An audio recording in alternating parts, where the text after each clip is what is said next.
ஒரு அழகான காட்டில் ஒரு சின்ன தவளை சந்தோஷமாக வாழ்ந்தது. ஒரு நாள் கோடை வந்தது. குளங்களெல்லாம் வறண்டு போனது. தவளைக்கு ரொம்ப தாகம். தண்ணீர் தண்ணீர் என்று சொல்லிக்கொண்டு தவளை தண்ணீர் தேடி குதித்தது.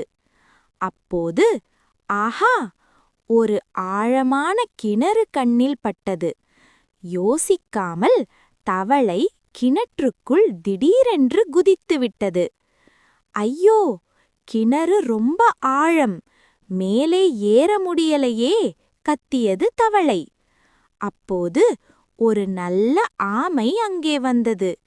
கவலைப்படாதே தவளையே என்றது. ஆமை உதவி செய்து தவளையை வெளியே கொண்டு வந்தது.